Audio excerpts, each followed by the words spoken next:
All right, look, let's move on to the last segment of the show. And we're going to be talking Daniel Levy and the Qataris because there's been a lot of talk over the past week about the Qataris potentially coming in and taking over the club. I think, was it Jeff Stelling? No, Richard Keys. Richard Keys was talking, I think, was it today or yesterday? I heard you and Sean talking about it, Johnny, on your show today. Yeah. Apparently, he's been talking and said he's heard from a source close to him that a deal is done. He didn't believe that was the case. And we saw some chap on Twitter, some Qatari chap on Twitter a couple of days ago talking about it as well. We don't know how... Yeah, Jassim, we don't know how reliable it is. The third son of the Emir of Qatar. Yeah, supposedly. But first of all, do you want the Qataris in? And second of all, do you think there is any truth to it, Johnny? Listen, it's a hard one for me. You know, I'm Jewish, proud of it. As are we, Johnny. As are we. Yeah. And Yid Army through and through. Yeah, Yid Army. And what I would say is, you know, because I don't have any problem with Arab ownership, I don't really care if it was Saudi or wherever. But for most Jewish people, Qatar is an issue because of their association and long-time support of not only Hamas on the ground in Gaza with money and finance, but also their leadership throughout the Troubles. I know they're trying to clear up their act now. Now Trump's in because they don't want to fall out with America, so they've asked them very kindly, could you leave? And they've gone to Turkey. But that is an issue. Maybe Qatar is now looking at themselves and are looking to take the Saudi Arabia approach. I've just come back from Dubai.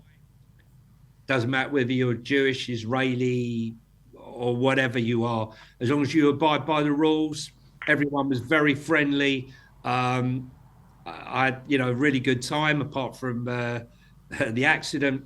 But maybe Qatar are looking to go down that route now, and it's harmed them.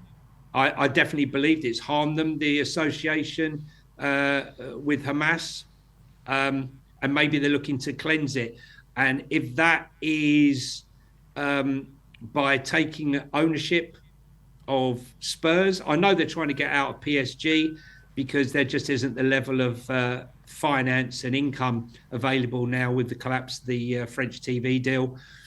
And there just isn't the money there that there is in the Premier League and the opportunities that there are with Spurs. So maybe this is them, coming for Spurs will give them a chance to cleanse their name and put them on with a different viewpoint for how people see them.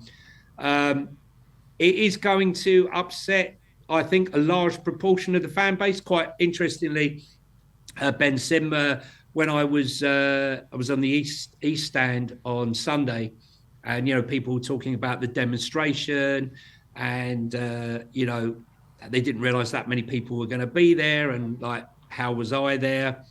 Being Jewish, and he's Jewish owner. And I said, because I don't believe in the owner. I think he's taken us as far as him. What would you think if Qatar came in? And I said, I'm not sure. And a couple of them said that they would give up their season tickets straight away, without even a question of thought. We know by the backlog of people wanting to join this club that if certain people did make that stand, their seats would be filled very, very quickly, especially if the Qataris came in and spent that money. So I think although people talk about it, for me, although I'm Jewish, Spurs is my religion. I put more time, I put more effort, as do you guys, into Spurs, your religious beliefs in Tottenham, than you do, with the religion. So I would accept it. I don't know how comfortable I would be with it, but I would accept it. And as for validity, I think there's lots of options there. I mean, you've got QIA, which is the umbrella, the big company of which QSI is part of. QSI is a subsidiary almost of QIA. QIA is the Qatari Investment Association, and the QISI is the sports division of that. What would they do? I think with the rules and the decision that went with Manchester City the other day, it would enable them to come in and with an associate member of the group, say Qatari Airlines, for example, to sponsor the club and pay well over the odds of AI or any of the sponsors, and not get done by the Premier League under these rules, because City have challenged it now, and it looks like that's going to be taken away. I think it's possible. I mean, listen, Daniel's been with Rothschilds now for over 18 months, and I find it really, really strange that one of the best investment banks and merger and acquisition companies that are out there, we haven't done a deal yet. And that can only be one thing, and one man is dealing with Daniel and his valuation and full disclosure. And I think the only people that can pay the money are either the Saudis or the Qataris. And I think that's our best hope. You know, they always say, be careful what you wish for. And, you know, I've wished for Daniel and ENIC to leave, or to bring in the money and him to step aside and concentrate on the finance. I'm quite happy with that. But I don't know. It's a tricky one for me. I want to see us spending more money, as I said, more than the 42%, and make us competitive on the football pitch. Because all said and done, I'm not interested in the noise and the other bits around the stadium. First and foremost, I fell in love with this club as a young kid for the football. Nothing more, nothing less. And that's what I want to concentrate on. And I think the Qataris, or a Middle Eastern group, are probably the only ones that are willing to pay over the odds for the group. I mean, like Todd Bowley, Clear Lake Capital were interested in buying the club, as were others, but they came across the troublesome point where Daniel Levy wasn't willing to step down as CEO of the company, and that's why the deals fell apart. Whether the Qataris are willing to do that, as was reported, I think it would have to be a phased buyout anyway, over 3 to 5 years. Personally, I think that's how it would transpire. So do you think that would look like Daniel Levy staying on until that phased buyout is complete, or will he stay on after that? No, I think he would leave on that. I think listen, I'd like to see a three-year plan. I don't want to see it going on for 5, but I think a 3-year phased buyout is more reasonable. The Qataris have sold, I think, 13% of PSG as we stand, and would like to get out. Not sure who would come in and buy their stake, because let's be serious, right? It's not an attractive buy. I don't think, in any shape, way, or form. If you're looking for growth, I think, you know, it's shrinking in France, whereas still growing here in the UK and the Premier League. It's still a growth prospect, even as much as the money that's coming in right now.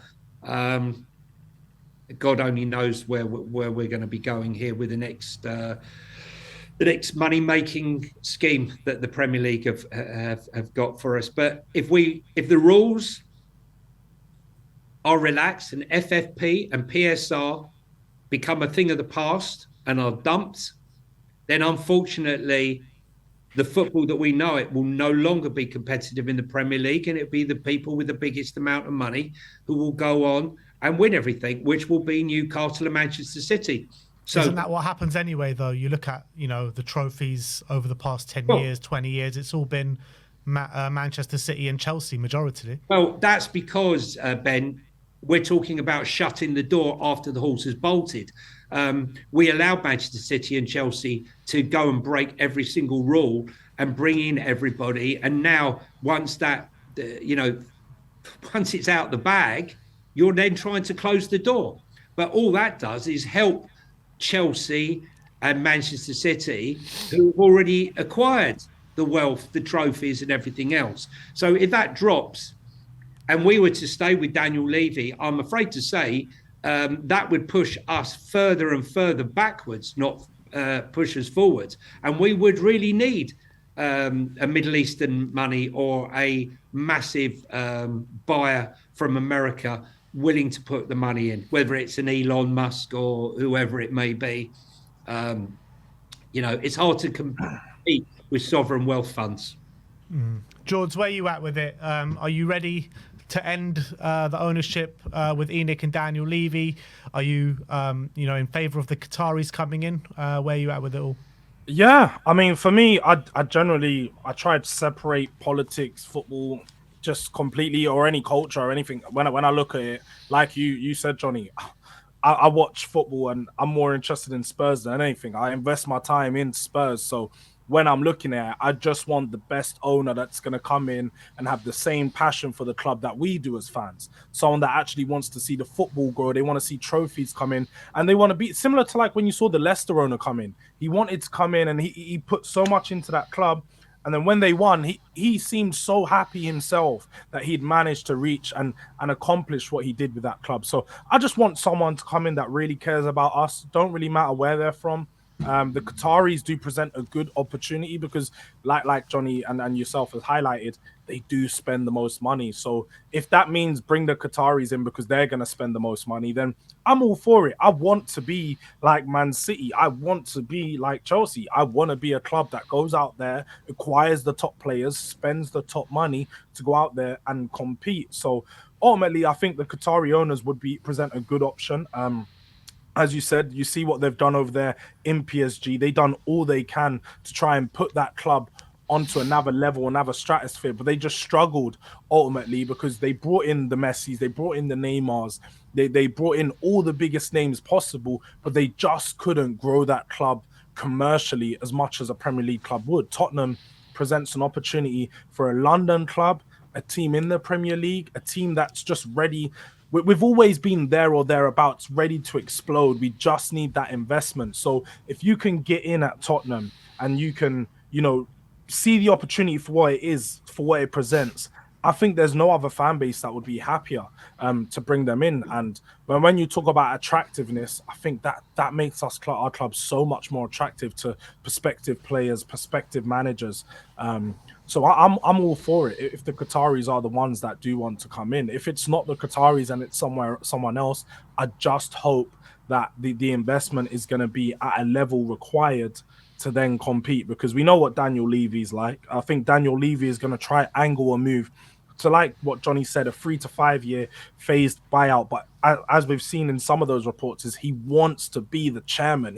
The club is his baby, and he just doesn't want to let go. I reckon he wants to pursue and see the hotel build. He wants to have his property developments take place first before he actually lets go of the club, so he can be like, all right, this is everything I built. I've left it in this place. And then he can look to venture off onto newer pastures. But at this moment in time, I just don't see him letting go of the club. We make him and I mean, Joe Lewis and ENIC so much money. They've took us from a 100, 200 million pound club to a now 5 billion pound club. So that they're just looking at this club is so much revenue wise, commercially wise. And I can't see him letting go so soon. But I think the best way to do it would be to get rid of Levy, bring in a football man and someone that actually knows football to run the club. Because we all know it's been heavily published from when he even came in at Spurs. And you've seen all the quotes that he doesn't care about football. He doesn't know anything about football, but he knows how to make money.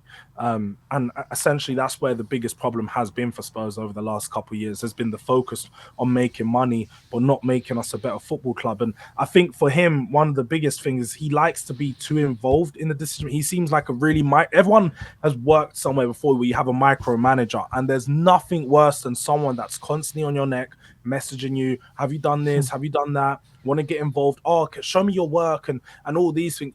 There's nothing worse than that. And I feel like he does this to a lot of people. You know, maybe Fabio Paratici was one that he worked well with, because Fabio Paratici was a workaholic, someone that was consistently working, but not everyone's like that. And some of the people at Spurs have probably been put off by his nature to be involved in every deal. And we even saw just with the Matisse Tel deal a few months ago, Daniel Levy flew out there. It made absolutely no difference between the player wanting to come. It took the manager making the phone call to then attract them to Spurs. So ultimately, if we can get someone in that's going to push Daniel Levy to the side and he's going to step aside and it's going to be someone that's football first, I'm all for it. I just want to see our club competing, and that's the most important thing. Yeah, I mean, I do agree with that. I mean, I used to be of the thinking that I wouldn't really want the Qataris to come through the club, but I mean, I'm just so starved of success and so starved of Spurs being a good football club. I'm just all for it now, and you know, bring in the money with the new ruling that's come in. It'll do us the world of good, and we can be a powerhouse in football. And that's where my biggest love lies. So bring in the Qataris, bring in the state funds, and I think Spurs can go and push on and be one of the best clubs in the Premier League, if not, dare I say it, in Europe as well. And I think it'll do us the world of good. And I think the time has come. The time has come for Daniel Levy and ENIC to step aside, whether that be a phased buyout or a straight out buyout, whatever it may be. The time has come that Daniel Levy has done all that he can do at this football club. And don't get me wrong, as much as I'm very much against the ownership, I do commend the work that they've done, particularly off the pitch with the stadium, the training ground and the infrastructure around the stadium. But the time has come now. All this stuff is built. All this stuff is in the works for being built. It's time that we put our attentions and our focus on the football pitch, and I don't think that's possible to get to where us fans want to be with the current state that it's in. Johnny, you back now? Yeah, sorry, I thought I was having to go to see a specialist, but no, it's been put on hold. I said there was more important things than her broken foot, to be honest with you. Yeah, like the Qataris coming into Spurs. The Qataris are coming. Yeah, I mean, look, you've got to commend as well the effort the fans put in on the weekend in terms of making their voices heard. I thought the march was brilliant. I was there, alongside Johnny, and the good 1,500 absolute minimum on that march, and they made their voices very clear. And I do think that's just the start of it. And I think the more and more marches that happen, the more and more people will join them. And I feel there's a general consensus that Daniel Levy and ENIC have done all that they can at this football club now, and it's time to move on. And it's time for these kind of guys, in my opinion, to take hold of the club and to really put what we feel that should be done, and that's to get us fighting at the top. When you look at the stadium and the infrastructure, and the players coming into it, it gives the illusion of, we're ready to be a big club, but we're just not acting that way in the transfer market and on the football pitch at this moment in time. So I'm ready for change, and I'm ready for someone like the Qataris come in. I don't know how you feel, Sim. Yeah, I'm definitely ready for change, and I think when it comes to Qataris, it is just a complicated issue. You got accusations of sports washing. You get, you remember when Newcastle had the Saudi takeover. There was big conversations at that point about sports washing and being, a kind of state-funded club, which there was some people not happy about and some people were willing to accept. But the reality is, we're now how many years into that ownership? 4 years. And that conversation's rarely had anymore. So I do think as time passes, those things ultimately die down, and ultimately they're not conversations people have. Obviously, when the Saudi ownership for Newcastle, obviously they've improved massively as a club, albeit they haven't maybe quite hit the heights that they're hoping for when they first took over, just because they've been hamstrung by PSR, because Newcastle as a club maybe don't earn the revenues as we earn, but we're not willing to spend the revenues as much as Newcastle are. So I don't think we're going to be as hamstrung as PSR issues like Newcastle. But you also remember when the Qatar World Cup was being held, a lot of people again held accusations of sports washing at that time due to certain human rights violations and certain stuff. So I think there are conversations to have. Look, I'm not as politically involved or minded as a lot of other people, so I think my opinions on whether it is sports washing or whether these are people we should be dealing with or not, I think those are conversations that are above my head, I think. But obviously when it comes to purely what it's going to bring to the football club and the investment it will bring, and the amount of money we're going to be willing to spend on top of the revenues we make, I'm sure that it's going to make us a lot more competitive, and I'm sure they see an opportunity where this stadium is a money-making machine, and I think they know that they're going to get return on investment 100% if they do take over this football club, and they do see it as a really good opportunity. And I think for Tottenham fans, I think there would be a feeling that definitely it'd be something to be excited about, I think, for sure, especially with this APTP ruling coming through. I think that if the Qataris were to take over at Tottenham, the ruling that just happened would probably be a benefit for Tottenham as well. Would probably be sponsored by Qatar Airways or something like that, and get a massive would get a massive influx of cash and have these massive sponsorship deals. And I think that's something Tottenham probably don't take advantage of enough, to be honest, right now, which is something we can massively take advantage of. We might have to get used to like being called the Qatar Airways Stadium or something like that, to be honest. It will always be the lane to us. It will always might be happen, the lane. in all honesty. I think when you were talking you might about have to get used to it. When you were talking about sports washing, I thought you were talking about the hippie for a minute. I don't know about that, but no, but I think, look, the thing is, we want to see great football. There's been many clubs over the years that have had unscrupulous owners. There's very few. Roman at Chelsea, he's not squeaky clean, I can tell you that. Oh no, let's look. Still singing his name in the concourse. Exactly. There are very few billionaires out there without dirt. Okay, as individuals, and you can bet your bottom dollar, Saudi Arabia, Qatar. There's things there, which don't make good reading. And you could say the same for British owners. It's how it resonates with the fan base, and I would say that 90% of the fan base would probably be dancing in the street. I never forget when Newcastle they announced the takeover. All of a sudden, half of Newcastle was suddenly dressed in Saudi headdresses and all the rest of it. Talk about racist generalisation, because when I went to Dubai, I would say I probably saw about 10% of the people dressed like that. But anyway, I think most of the people will be celebrating because they want rid of the owners. I think, look, if this takeover happens, I think in the lead up to the takeover, I think there's going to be a big conversation. I'm sure the media is going to run with a few different things, and I'm sure that they're probably going to they'll ask questions to answer like they did to Eddie Howe when Saudi was taking over at Newcastle, or after that happened anyway. And there will be big conversations, and I'm sure. Some people fall on either side, but I think if it ever does happen, after it happens, I doubt those conversations will continue for much longer, to be honest. And I don't think, people, as I said, people don't really talk about the Saudi owners anymore at Newcastle. People accept it, and I think people move on to the next thing. But I think in the lead up, I think people should be prepared for, big conversations about certain things, for sure, if it ever does come to that stage. And I'd just say about change for Tottenham, what Ben was saying before, I think there's been a lot of comments that, first of all, there wasn't many people there. There was only a few hundred. I can say, hand on my heart, that I thought there was at least 1,500 to 2,000 from where I was standing. I think that's a fair level of a prediction of how many people were there. And in comparison, to how many have been supporting this stuff over the years, it's a massive increase. And, we thank, Change for Spurs and Billy T, Jay, Brian Daigle, and all the others, who have raised awareness, and people say it's a small fraction.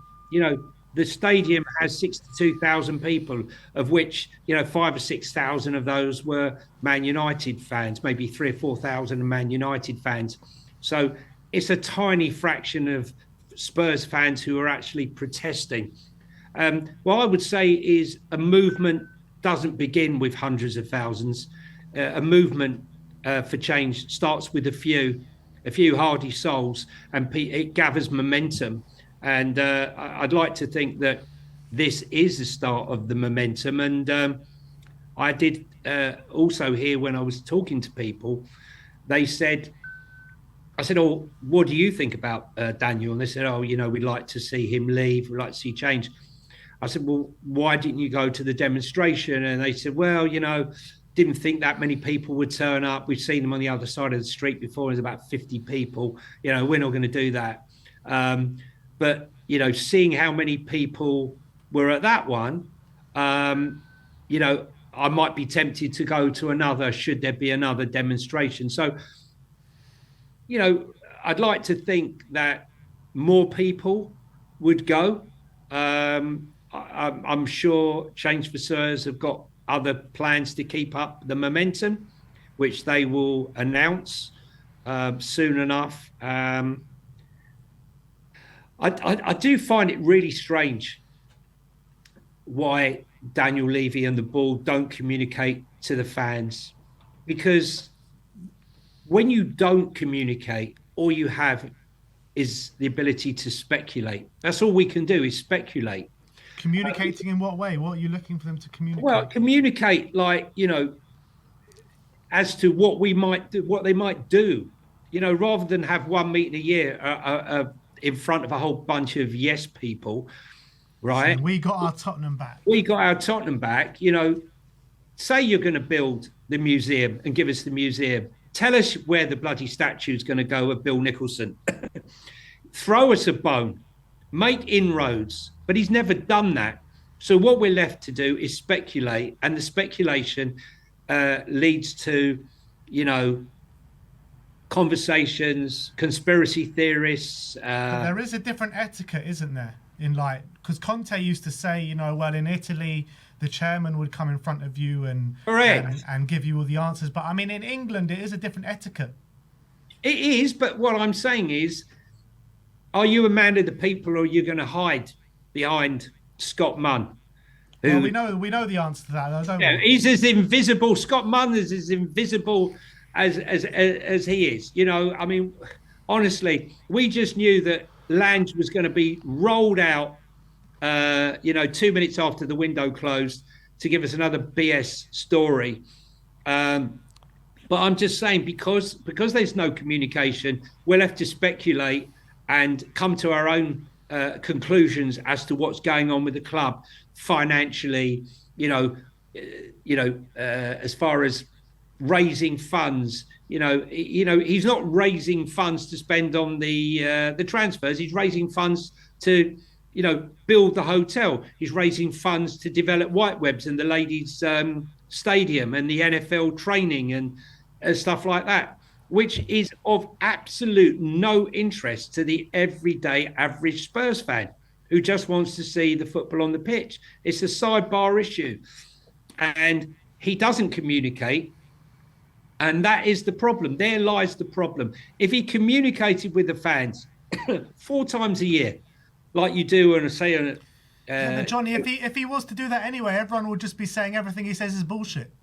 No, well, Ben, don't you think at that point it allows the fans to manage their expectation for what Spurs is going to be? Because right now, I think the biggest problem in the fan base is the lack of direction. We actually don't know what Spurs want to be. We don't know what the targets are. Correct. We can only assume. Correct.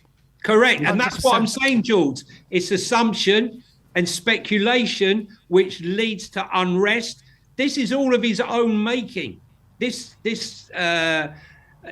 movement and this anger towards him is of his own making. And some of the decisions that he's made, the own goals, the constant own goals that he's made against himself over years and years, he's not learned from any of it. And I just think, if we knew the club came out and said, look, we're looking to sell, right? He said we're looking for an investment. Investment, yeah. Yeah, we're looking for an investment. You've told us, and quite rightly, Ben, you're 100% spot on when you say, won't fans say it's bullshit? Because everything he's given us has been bullshit. We were told we were going to get a museum to our fans. We told we were going to get statues. When I went down to Arsenal for that TNT interview, and I had to stand there waiting for Peter Crouch to turn up for half an hour. And I'm stood there and I'm surrounded by the cannons and the guys, all the crew were all Arsenal fans, right, who were filming it as well. It make it even worse. And I said, look, you look a bit agitated. I said, it's really pissing me off. I was seeing all these statues, Thierry Henry, Arsene Wenger, and all of this, and yet we can't have one. We can't have one. This guy does not understand our fan base. It's because, Johnny, there's no HD pictures of any of our legends to replicate into a statue. They're all from the 60s and the 70s. So No, I'm joking, but you need some recent legends as well. Like, who are we going to make a statue of? Harry Kane? No, for me, you do. Look, you take your kids down to the stadium. It doesn't matter how old the legend is, right? It can be the first black man to ever play for Tottenham Hotspur, right? Okay, the guy who went into the army now, his name escapes me now. He used to know off the bat. Walter Tull, wasn't it? Walter Tull, that's it. All right. Okay, so he could be a statue. My point here is when you take your kids, when you take your son, Ben, down to the stadium in years to come, and you go outside and you see the statue and he says to you, Dad, who's that? And you tell him, right? Okay, you're passing on the history of the club. No, I get it. And there is nothing that we have now. It's like been ethnically cleansed of all history of this club, and I find it angers me a lot because it doesn't. Just know the first statue that's going to prop up will probably be like an NFL legend or something like Brady or something stupid like that. But back on George's point about he needs to be more communicative and tell the fans the direction the club is going in. I mean, he has come out and said, the stadium is going to be a game-changing stadium. It's going to be prop us up against, the best teams in Europe and all that kind of stuff. But everything that he sells us is bullshit. So, I mean, what's the point? Is anyone going to believe him? Yeah, no, I think we know that Levy these guys are just going to talk a load of rubbish at times and they're just going to say what you want to hear. But at the same time, it just allows us to, if he can communicate what the team is aiming to do on the football side of things, because that's where the problem is. You say you're competing for these players and the stadium's going to allow us to bridge the gap, but we've not bridged the gap in competing for players. We're still not putting in those high bids. Our still most expensive player are the 60 millions, and to be honest, 2 of the 60 million pound or 3 of the 60 million pound players we brought in weren't at that required level when we did bring them in, so we're still making the wrong decisions. I think it's just we need the owner, like in Levy, and the chairman to come out and just say, look, with regards to football, we're aiming for so and so. In order to get it, we're going to do so and so. So whether the club wants Champions League football, okay. In order to get Champions League football, this is the 2 to 3 year plan that we're going to take to get there. We just need that clear communication so we can manage our expectations. Because I think the problem with a lot of the fan base is so many of different fans have different expectations for Spurs. Some people think we should be competing for top 4. Some people are just happy with us being a European team, and some people just want us to be a cup team. That's far too wide, and there's so many different things you can get from that. If the chairman actually comes out and says this is what Spurs are aiming for, this is where we should be, then we can come out and acknowledge that as fans, be like, all right, this is what we're aiming for. But right now, it's like we just want to be a top 4 club or get to top 4, but there's no clear direction to actually get there. We're just bringing a manager. If that manager's good enough, he'll get us to top 4. Conte got there once, and we've not been a top 4 club. I mean, we've been one top 4 finish in 5 years? Like, we're not a top 4 club at the moment. So since how are we Poch going to get left back? once? Yeah, 1 year. Yeah. That's the truth. Sean Butler's in the chat. Of course he is. Any conversation about Levy and investment, he's all over that, Sean He Butler. said very few, if any, chairmen communicate. Yeah. Yeah, and that's what I said, because in Italy it's more of an etiquette thing to come out for the chairman and explain the decisions and explain what the plans are. But in England, it's very rare that any chairman does do that. So, yeah, I do think something's going on in the background. I genuinely believe it is, but we'll have to wait and see what happens, won't we? But, yeah, I think that brings an end to the panel show for you guys today. I want to say a massive big up to Johnny H and George for coming and joining us today. George is back on the watch along, I think, Bournemouth game next month. So very much looking forward to that alongside myself. And George, tell the people where they can find you, my friend. Yeah, big up, man. Durag Diaries. That's where I'm on YouTube. That's I see you've added myself in the name of the video, so you just click there. I usually have lives every day, pretty much, if not a live every other day. So just come and join me over there. I usually I've got my chest, especially when we're talking about rivals. I try to be an optimistic Spurs fan when I can, but at the same time, Spurs are in a good place. So always trying to give the realistic talks each and now and then. And yeah, man, just come on, check me out on my channel when you get time. Big up, George. And Johnny, where can the people find you? Jules, first of all, first time streaming with you, mate. Big up, and enjoyed it, mate. And good luck with the channel. So you can find me on Johnny H3232 on X, and if you're on Instagram, I've lost my account, which I had a few thousand on. Called Talking Tottenham 1882, and I've got a new channel that I've started with Sean called Football Inc., which is basically everything to do with football. So if you could go down and subscribe to that, I'd be really obliged. It's basically, I come on these shows and I talk Spurs all the time, but I've got a big love for all things football. And, that when you've got guys like you guys, We Are Tottenham TV, and Spurs Talk Show and Last Word on Spurs and such like, doing such a fantastic job. It's a crowded space, and I think there may be a bit of a room for a chat about other things football. So get on down, and appreciate, guys, you having me on. It's been a long while, but I'm glad to come back and have a chat with you. Big up, guys. Thank you for coming on once again, Johnny and George. And big up to everyone in the chat as well for sticking around this nearly 2 hours now. But yeah, we'll see you all very soon. More content to come over the course of the next couple of days. But like, subscribe and comment.